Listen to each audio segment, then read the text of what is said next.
Il faut que nous devenions pleinement conscients du jugement et de la malédiction que Dieu fait peser sur le diable, de sa haine contre lui, exprimée dans les commandements qu'il donna à Israël au sujet de l'attitude qu'il devait avoir envers les nations de Canaan. Ces nations qui étaient adonnées au culte des armées déchues et invisibles du prince de ce monde. C'est la malédiction d'Éden mise à exécution. L'Éternel Dieu dit au serpent, tu seras maudit. Genèse 3,14. Et quiconque s'identifie au serpent et touche aux choses qui le concernent tombe sous le coup de la même malédiction. Donnez-vous bien de l'interdit de peur que vous ne vous bêtiez en interdit en prenant de l'interdit. Gardez-vous de la chose maudite afin que vous ne vous rendiez pas vous-même maudit. Josué 6,18. Quelle ne doit pas être l'attitude de l'Église de Jésus-Christ actuellement vis-à-vis du spiritisme et de toutes les autres manifestations des puissances infernales à la lumière de ces paroles adressées autrefois à Israël.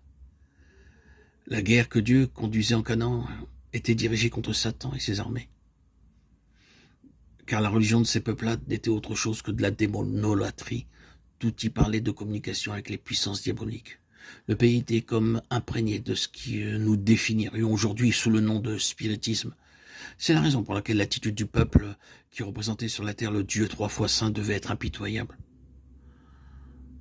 Soulignons chaque mot de chacune de ces phrases afin que la vigueur extraordinaire de ces expressions soit imprimée dans nos entendements et dans nos cœurs. Elle nous trace en effet notre ligne de conduite actuelle vis-à-vis des puissances des ténèbres et du prince des ténèbres vis-à-vis de tout ce qui touche au domaine satanique.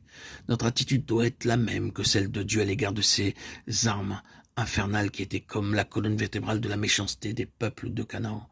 La guerre était déclenchée contre les dieux de Canaan. Leur autel devait être démoli, leur statue réduite en miettes, et selon une expression courante, les Israélites ne devaient pas mettre des gants pour le faire. Cette destruction ne comportait rien de superficiel.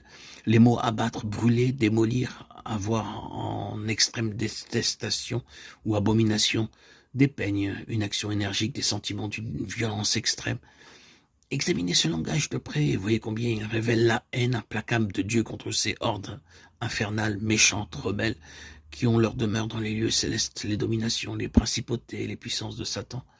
Disons, Deutéronome 12, nous y trouvons une autre raison encore pour laquelle Israël avait à prendre une attitude aussi énergique envers les nations de Canaan. Dieu voulait les préserver du danger de se laisser détourner de lui. Il fallut qu'il inspire à Moïse à employer ce langage sans équivoque pour faire comprendre à Israël combien il avait en abomination, combien il haïssait le péché et les esprits méchants.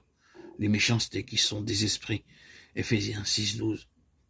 Comment son peuple aurait-il pu être protégé sans cela, de tout contact avec les puissances surnaturelles mauvaises qu'il allait rencontrer dans le pays, et des conséquences qui en auraient résulté. Il fallait que Dieu creusât un gouffre de mort entre son peuple et la méchanceté diabolique de Canaan.